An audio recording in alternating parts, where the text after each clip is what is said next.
وسلام على عباده الذين اصطفى أما بعد قال رسول الله صلى الله عليه وسلم المرء مع من أحبه أو كما قال عليه الصلاة والسلام صدق الله مولانا العظيم وصدق رسوله النبي الكريم ونحن على ذلك من الشاهدين والشاكرين والحمد لله رب العالمين অধ্যক্ষর ইসলামী মাহফিলের সম্মানিত সভাপতি কাবিল এহতারাম মুআজ্জাজ উলামায়ে কেরাম ও সম্মানিত উপস্থিতি, সর্বোচ্চ 15 থেকে 20 মিনিট অথবা তার চেয়ে আরও কম সময়ের ভিতরে আমি আমার আলোচনাকে শেষ করার চেষ্টা করব। আল্লাহ রাব্বুল আলামিন তৌফিক দান করুন। আমার পূর্বে হযরত মাওলানা মুফতি মাহমুদুল হাসান গনবী দামাত বরকাতুহুম আলোচনা করেছেন এবং একজন মুমিন হিসাবে যারা রাসূল করিম সাল্লাল্লাহু আলাইহি ওয়াসাল্লামের বিরোধিতা করে তাদের ব্যাপারে কি পরিণতি হবে, তাদের সাথে আমাদের আচরণ কি হবে, এই বিষয়টা তিনি উল্লেখ করেছেন। ঠিক কিনা বলেন? এটা আমাদেরও কথা পরিষ্কার, ইসলামের এই ব্যাপারে বিধান পরিষ্কার। দুইটা দিক আমাদের এখানে রাখতে হবে। একটা দিক রাসূল করিম সাল্লাল্লাহু আলাইহি ওয়াসাল্লামকে সর্বোচ্চ পর্যায়ের ভালোবাসা আমাদের প্রদর্শন করতে হবে। দ্বিতীয় নম্বর বিষয়টা হলো আমাদের সেই ভালোবাসার মানুষের বিপক্ষে যদি কোনো কথা বলে তাহলে সে যত বড় শক্তির অধিকারী হোক না কেন তার কোনো পরোয়া না করে তার প্রতিশোধ নিতে হবে। এটি একজন মুমিনের জীবনের সবচেয়ে বড় একটা বিষয় যে একজন মুমিন শুধু তার নবীকে গালি দিবে আর সে সহ্য করে যাবে, প্রতিবাদ করবে, এটা না, বরং প্রতিবাদের সাথে সাথে তাকে দুনিয়া থেকে শেষ করে দেওয়ার ব্যবস্থা করতে হবে। মুআজ্জাজ হাজরিন, 1833 খ্রিস্টাব্দের কথা, 1833 খ্রিস্টাব্দের কথা, বালাকোটের ময়দান, যেখানে সৈয়দ আহমদ শহীদ রহমতুল্লাহ আলাইহির নেতৃত্বে ইসলামী জিহাদ পরিচালিত হচ্ছিল। মূলত জিহাদটা ছিল খ্রিস্টানদের বিপক্ষে, যারা মুসলমানদের 800 বৎসরের ইসলামী রাজত্বকে শেষ করে দিয়েছিল, তাদের বিপক্ষে এই জিহাদটা পরিচালিত হচ্ছিল। এই জিহাদটা শেষ পর্যন্ত খ্রিস্টান সম্প্রদায় একটা কৌশলে এই জিহাদটাকে তারা একটা পর্যায়ে শিখদের বিপক্ষে নিয়ে যায়। নিজেরা পিছনে চলে যা, খ্রিস্টানরা নিজেরা পিছনে পড়ে যা এবং শিখদের বিপক্ষে এই জিহাদটার ব্যবস্থা করে দেয়। এখন বালাকোটের ময়দানে 1833 খ্রিস্টাব্দে সৈয়দ আহমদ শহীদ রহমতুল্লাহ আলাইহির নেতৃত্বে শিখদের বিপক্ষে এক জিহাদ চলতেছিল। মুআজ্জাজ হাজরিন, সেই সময়টা ছিল ইসলাম এবং মুসলমানদের জন্য অত্যন্ত কঠিন একটা মুহূর্ত। গোটা পৃথিবী তখন নির্ভর করতেছিল ভারতের স্বাধীনতার উপর, নির্ভর করতেছিল গোটা পৃথিবীতে ইসলাম নির্ভর করতেছিল ভারতে ইসলাম টিকে থাকার উপরে। এমন একটা কঠিন মুহূর্তে 1833 খ্রিস্টাব্দে যখন শিখদের বিপক্ষে বালাকোটের ময়দানে জিহাদ চলতেছে, সেই জিহাদের একজন সাধারণ নাগরিক ছিলেন, একজন সদস্য ছিলেন ইসমাইল শহীদ রহমতুল্লাহ আলাইহি।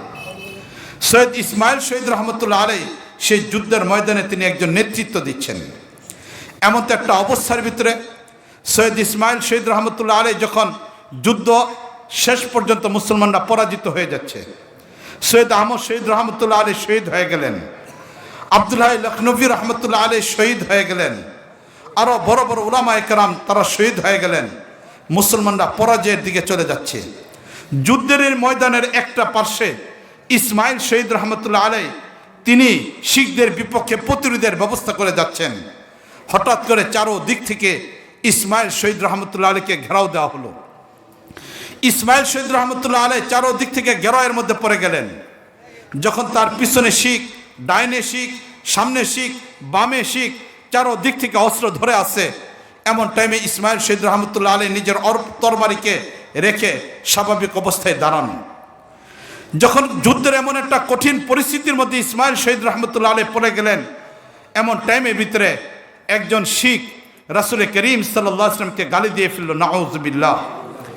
যখন রাসূল করিম সাল্লাল্লাহু আলাইহি ওয়াসাল্লামকে গালি দিল, গালি দেওয়ার সাথে সাথে ইসমাইল শহীদ রহমতুল্লাহ আলাইহি বলে ফেললেন, শিখ মনে রাখ, চারো দিক থেকে আমি গেরোয়ের মধ্যে পড়ে গিয়েছি, কিন্তু যে রাসূল করিম সাল্লাল্লাহু আলাইহি ওয়াসাল্লামকে গালি দিয়েছে আমি যতক্ষণ পর্যন্ত তাকে হত্যা না করব ততক্ষণ পর্যন্ত আমি মৃত্যুবরণ করব না।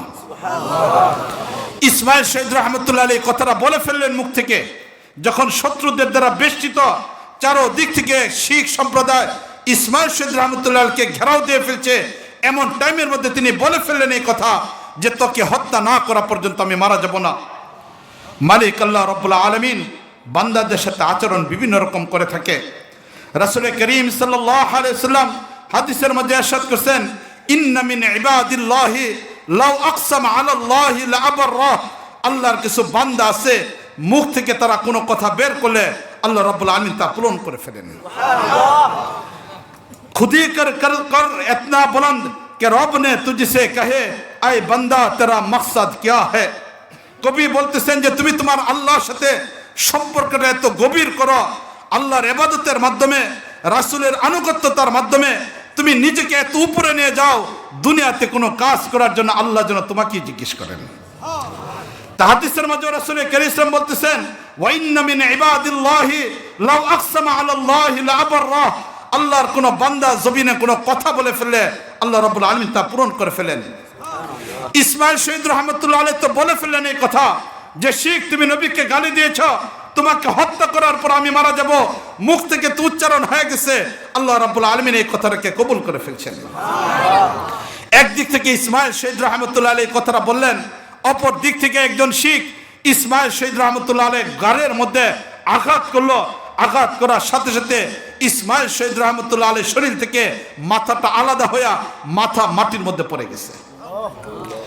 ইসমাইল শহীদ রহমতুল্লাহ আলাইহির শরীর মাথা থেকে শরীর আলাদা হয়ে গেল, শরীর থেকে মাথা আলাদা হয়ে গেল, মাথা মাটিতে পড়ে গেল, কিন্তু শরীরের বাকি অংশটা এখনো পর্যন্ত রয়ে গেছে, দাঁড়ানো রয়ে গেছে, মাথাটা নাড়াচাড়া করে থেমে গেছে। শরীর যেটা বাকি রয়ে গেছে, ইসমাইল শহীদ রহমতুল্লাহ আলাইহি মাথাহীন অবস্থার ভিতরে তরবারি নিয়ে ওই শিখের পিছনে দৌড় দিতে আরম্ভ করছেন, হত্যা করার জন্য দৌড় আরম্ভ করে দিচ্ছে। মুআজ্জাজ হাজরিন, এই দৃশ্যটা দেখে যে শিখ নবীকে গালি দিয়েছিল সে সামনের দিকে দৌড় আরম্ভ করছে। ইসমাইল শহীদ রহমতুল্লাহ আলাইহি মাথাহীন অবস্থার ভিতরে আধা কিলোমিটার পর্যন্ত সেই শিখরে আঘাত করার জন্য মাথাহীন অবস্থার মধ্যে দৌড় দেওয়ার পিছনে যাওয়া আরম্ভ করছে। এর মাঝখানে পিছন দিক থেকে আরেক শিখ এসে ইসমাইল শহীদ রহমতুল্লাহ আলাইহির একটা হাতের মধ্যে আঘাত করছে, হাত মাটিতে কেটে পড়ে গেছে।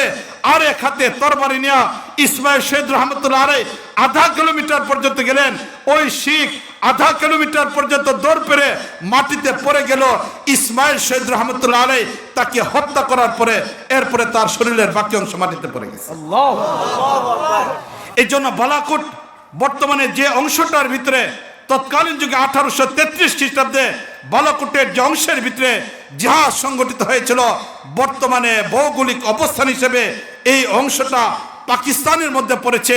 আর পাকিস্তানে পড়ার পরে বালাকোটের ওই জায়গাতে এখন ইসমাইল শহীদ রহমতুল্লাহ আলাইহির শরীরের তিনটা জায়গায় তিনটা অংশ পড়েছে। এক জায়গায় মাথা পড়েছে, এক জায়গায় হাত পড়েছে, আরেক জায়গায় শরীর পড়েছে। তিন জায়গায় ইসমাইল শহীদ রহমতুল্লাহ আলাইহির কবর রয়ে গেছে। তো মুআজ্জাজ হাজরিন, নবীকে এতটুকু ভালোবাসতে হবে, নবীকে এতটুকু ভালোবাসতে হবে যে রাসূল করিম সাল্লাল্লাহু আলাইহি ওয়াসাল্লামকে গালি দিছে, ইসমাইল শহীদ রহমতুল্লাহ আলাইহি তাকে হত্যা করার জন্য কসম করে ফেলছেন। এটা আমাদের জন্য আদর্শ, এটা আমাদের জন্য আদর্শ যে নবীকে কেউ যদি গালি দেয়, সে যেমনই হোক না কেন, যত পাওয়ারের অধিকারী হোক না কেন, খাতেমে রাসূলের ব্যাপারে মাসলা পরিষ্কার, তাকে হত্যা করা হবে, তাকে হত্যা করা ওয়াজিব হয়ে দাঁড়ায়। এই জন্য মুআজ্জাজ হাজরিন, এ হলো একটা বিষয়, যে আমের বিপক্ষে যাবে, নবীর বিপক্ষে যাবে, তাদের ব্যাপারে আমাদের মাসলা পরিষ্কার। দ্বিতীয় আরেকটা বিষয়, মুআজ্জাজ হাজরিন, রাসূল সাল্লাল্লাহু আলাইহি ওয়াসাল্লামকে গালি দিচ্ছে, এই গালি দেওয়ার সাহস তারা কিভাবে পেল? রাসূলকে গালি দিচ্ছে, এই সাহস তারা কিভাবে পেল? এর মূল কারণ হলো আমি আর আপনি। রাসূল করিম সাল্লাল্লাহু আলাইহি ওয়াসাল্লামের উম্মত হিসেবে যেভাবে নিজের ব্যক্তি জীবন, পারিবারিক জীবন, সামাজিক জীবন, নিজের মাথা থেকে নিয়ে পা পর্যন্ত রাসূলের কিসমে সুন্নতটা থাকা দরকার ছিল, আদর্শটা থাকা দরকার। আজকে আমরা মুসলমান হিসেবে নবীর সেই আদর্শকে ছেড়ে দেওয়ার কারণে ইসলামের বিপক্ষের মানুষগুলো সাহস পাচ্ছে, ঠিক কিনা বলেন? এটা এই জন্য আজকে থেকে আমরা সিদ্ধান্ত করে ফেলি যে নবীকে তোমরা ব্যঙ্গ করেছ, তাকায় দেখো সে নবীর আদর্শ আমার মাথায় রয়েছে, সে নবীর আদর্শ আমার দাড়িতে রয়েছে, সে নবীর আদর্শ আমার কাপড়ে রয়েছে, সে নবীর আদর্শ আমার পারিবারিক জীবনে রয়েছে, সে নবীর আদর্শ আমার সামাজিক জীবনে রয়েছে, সে নবীর আদর্শ আমার রাষ্ট্রের মধ্যে রয়েছে। মুসলমান হিসেবে আমাদের এটাকে দেখাই দেওয়া দরকার। তাহলে তাদের বিপক্ষে আমাদের জিহাদ, তাদের বিপক্ষে আমাদের সবকিছু হবে, ঠিক কিনা বলেন? এটা এই জন্য আজকে থেকে আমরা নিয়ত করে ফেলি আমাদের প্রতিটা ক্ষেত্রে রাসূলের সুন্নতকে বাস্তবায়ন করব, প্রতিটা ক্ষেত্রে নবীর আদর্শকে বাস্তবায়ন করব, কারো রক্ত চক্ষুকে পরোয়া করব না, কোন বন্ধু সমালোচনাকেও পরোয়া করব না, কোন শত্রু সমালোচনাকে পরোয়া করব না, প্রতিটা ক্ষেত্রে নবীর আদর্শকে আমরা বাস্তবায়ন করে দেব। যদি আমরা এই প্রতিবাদটাকে ঘরে তুলতে পারি, এই প্রতিবাদটা সবচেয়ে বড় প্রতিবাদ। নবীর আদর্শকে বাস্তবায়ন করা, ব্যক্তি জীবন থেকে নিয়ে রাষ্ট্র জীবন, প্রতিটা ক্ষেত্রে আমাদের একটাই কাজ, সেটা হলো নবীর আদর্শকে বাস্তবায়ন করা। মুআজ্জাজ হাজরিন, মনে পড়ে 2000-এর দিকে যখন তালেবানরা ক্ষমতায় গিয়েছিল, তালেবানরা যখন পুরো আফগানিস্তানে ক্ষমতার মধ্যে গিয়েছিল, তারা সেই রাষ্ট্র হিসাবে তারা এরকম ভাবে আন্তর্জাতিক পর্যায়ে বিভিন্ন সেমিনারে যেত। জাতিসংঘের একটা অনুষ্ঠানে তারা গিয়েছিল। জাতিসংঘের যখন একটা অনুষ্ঠানে তালিবান সরকারের পক্ষ থেকে প্রতিনিধি দল গিয়েছিল, প্রতিনিধি দল যাওয়ার পরে যখন নামাজের সময় হয়ে গেছে, জাতিসংঘে অধিবেশন চলতেছে, তারা পরিষ্কারভাবে কথা বলে দিল, আমরা মুসলমান রাষ্ট্র থেকে আসছি, সুতরাং এই মুহূর্তে নামাজ পড়াটা আমাদের জন্য ফরজ। তোমাদের অধিবেশন তোমরা চালাইতে পারো, কিন্তু আমরা এখানে নামাজ পড়া আরম্ভ করে দেব। এই কথা বলে জাতিসংঘের একটা পার্শ্বের মধ্যে দাঁড়ায় আজান দিয়ে নামাজের মধ্যে দাঁড়ায় পড়ছে। মুআজ্জাজ হাজরিন, চিন্তা করে দেখি ইসলামকে কোথায় নিয়ে গিয়ে প্রতিষ্ঠা করে দিল। যখন খাবারের সময় হয়েছে, জাতিসংঘে অধিবেশনে অংশগ্রহণ করার কারণে অন্যান্য রাষ্ট্রপতিদের সাথে টেবিল চেয়ারের মধ্যে যখন খাবারের ব্যবস্থা করা হলো, সেই তালেবানরা বসে গেল মাটির ভিতরে, দস্তরখান বিছায়া তারা খাবার খাওয়া আরম্ভ করে দিল। এটাই হলো সবচেয়ে বড় প্রতিবাদ, নবীর সুন্নতকে সর্ব অবস্থার মধ্যে দেখিয়ে দেওয়া। মুআজ্জাজ হাজরিন, রোমের বিপক্ষে যখন ইসলামের জিহাদ চলতেছিল, হযরত উমর ফারুক রাদিয়াল্লাহু তাআলা খেলাফত কালে এমন একটা অবস্থার ভিতরে রোমের রাষ্ট্রপতিকে, রোমের রাজাকে ইসলামের দাওয়াত দেওয়ার জন্য এবং রোমের পক্ষ থেকে প্রধান সেনাপতি তাকে ইসলামের দাওয়াত দেওয়ার জন্য মুসলমানদের পক্ষ থেকে হযরত হুযায়ফা রাদিয়াল্লাহু তাআলা আনহু, আমির রাদিয়াল্লাহু তাআলাকে পাঠানো হয়েছে। যখন রাষ্ট্রপতির গেলেন, উপস্থাপন করলেন, দাওয়াত দিলেন, দাওয়াতের খাবারের আয়োজন করা হলো। হযরত হুযায়ফা রাদিয়াল্লাহু তাআলা বসলেন, হযরত আমির রাদিয়াল্লাহু তাআলা বসলেন, খাবার খেতে বসছেন। খাসা অবস্থার ভিতরে হুযায়ফা রাদিয়াল্লাহু তাআলা আনহু খাবার খাচ্ছেন, রুটি খাইতেছেন, কিছু রুটি দস্তরখানার মধ্যে পড়ে গেছে। অন্যান্য এমপি, অন্যান্য মন্ত্রী, রাজ পরিবারের অন্য মানুষগুলো খাবার খাচ্ছে, কিছু দস্তরখানে ফেলে দিচ্ছে। আর হুযায়ফা রাদিয়াল্লাহু তাআলা আনহুর রুটির একটু টুকরা যখন দস্তরখানের মধ্যে পড়ে গেছে, হুযায়ফা রাদিয়াল্লাহু তাআলা আনহু পড়ে যাওয়া রুটির টুকরাটা উঠে খাওয়া আরম্ভ করতেছেন। যখন ইরানের রাজ দরবারে এই অবস্থার ভিতরে রুটি পড়ে গেছে আর এটাকে তুলে তিনি খাওয়া আরম্ভ করলেন, এমন টাইমে পার্শ্বের একজন ব্যক্তি বলল এই কথা, দেখো রাজ দরবারে বসে তুমি খাচ্ছ, আসে তাকে দেখো এই মানুষগুলো যে পরিমাণ খাবার খাচ্ছে তার চেয়ে বেশি পরিমাণ খাবার ফেলে দিচ্ছে, সুতরাং এখানে খাবার দস্তরখান থেকে উঠে খেও না, এটা ইসলামের অবমাননা হবে, ইসলামকে নিচু মনে করা হবে। কিন্তু সেদিন হুযায়ফা রাদিয়াল্লাহু তাআলা কি উত্তর দিয়েছিলেন? হুযায়ফা রাদিয়াল্লাহু তাআলা আনহু সেদিন উত্তর দিয়েছিলেন, আনাতরুকু সুন্নাতা রাসূলিনা সাল্লাল্লাহু আলাইহি ওয়াসাল্লাম লিহাউলাইল হুমাকাই, আরে জেনে রাখো দস্তরখানা থেকে পড়ে যাওয়া খাবার খাওয়া, তুলে খাবার খাওয়া, এটা আমার নবীর সুন্নাত, সুতরাং নির্বুদ্ধের কারণে আমি আমার নবীর সুন্নতকে ছেড়ে দিতে পারি না। মুআজ্জাজ হাজরিন, এটা হলো মুসলমানের সবচেয়ে বড় প্রতিবাদের ভাষা। আজকে আমরা ইসলামের উপর উঠে আসি না, দ্বীনের উপর উঠে আসি না, মাথা থেকে নিয়ে পা পর্যন্ত ব্যক্তি জীবন যেখানে ইসলামকে বাস্তবায়ন করা যায়, এখানে আজকে আমাদের সুন্নত নেই। আমি আমার পরিবারের কর্তৃত্বের মধ্যে আছি, আমি আমার পরিবারের সুন্নতকে বাস্তবায়ন করতে পারি, এখানে আমি সুন্নতকে বাস্তবায়ন করতেছি না। যতটুকু আমি পারি এই জায়গার মধ্যে ইসলামকে বাস্তবায়ন করি, সুন্নতকে বাস্তবায়ন করি, তাহলে ইসলামের বিপক্ষের মানুষগুলোর বিপক্ষে আমাদের এটা বড় একটা প্রতিবাদ হয়ে দাঁড়াবে। এই জন্য একজন মুসলমান হিসেবে দুই ধরনের কাজ আমাদের রাখতে হবে। নাম্বার 1, প্রতিটা ক্ষেত্রে নবী সুন্নতের আদর্শ বাস্তবায়ন করা। দ্বিতীয় নম্বর, ইমানি হিম্মত এটা থাকতে হবে। ইমানি হিম্মত এটা থাকতে হবে, সে যেই হোক না কেন ইসলামের বিপক্ষে কথা বললে সাথে সাথে তার গর্দান উড়াই দিতে হবে। এই দুইটা চেতনাকে নিয়ে সাহাবায়ে কেরাম চলছিলেন। আমাদেরও সেই চেতনার উপর উঠে আসতে হবে। চলুন আমরা ইমানের উপর উঠে আসি, ইসলামের উপর উঠে আসি, দিনকে নিজের জীবনকে চেয়ে বেশি পরিমাণে আপন করে নেওয়ার জন্য চেষ্টা করি। সর্বশেষ যে কথা মাহমুদ গনবী সাহেব এখানে বলছেন, মুসলমান হিসেবে আমাদের অনেকগুলো দায়িত্ব। এর মধ্যে একটা দায়িত্ব মুসলমান হিসেবে 100% ইসলামের উপর উঠে আসা। দ্বিতীয় নাম্বার দায়িত্ব, আমার এলাকাতে যদি অমুসলিম থাকে তাহলে তাদের কাছে ইসলামের দাওয়াতটা পৌঁছে দেওয়া। এই দুইটা মিশনকে নিয়ে আমরা চলার জন্য চেষ্টা করি। মালিক আল্লাহ রাব্বুল আলামিন আমাদেরকে তৌফিক দান করুন। এর পাশাপাশি মুআজ্জাজ হাজরিন, ইসলামের বিপক্ষে অনেক ষড়যন্ত্র, লামাযহাবীদের ষড়যন্ত্র, কাদিয়ানীদের ষড়যন্ত্র, বন্ড ফকিরদের ষড়যন্ত্র, এই সব কিছু আজকে মুসলিম সমাজকে ধ্বংস করে দিচ্ছে।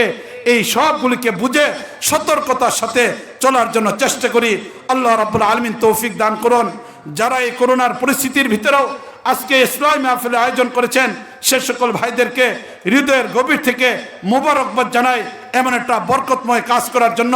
আল্লাহ রাব্বুল আলামিন এই ধরনের মাহফিলের দ্বারা ইনশাআল্লাহ করোনা ভাইরাস সহ সব ধরনের মহামারীকে দূর করে দিয়ে দিবেন। মুআজ্জাজ হাজরিন, ছোট্ট একটা ঘটনা বলে শেষ করে দিচ্ছি। একবার ভারতে প্রচন্ড মহামারী দেখা দিল, ব্যাপকভাবে মানুষ মারা যাচ্ছে, ব্যাপকভাবে মানুষ মারা যাচ্ছে।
আমাদের নবীর জীবনী নিয়ে আলোচনা করলে আল্লাহ রাব্বুল আলামিন মহামারীকে দূর করে দেন।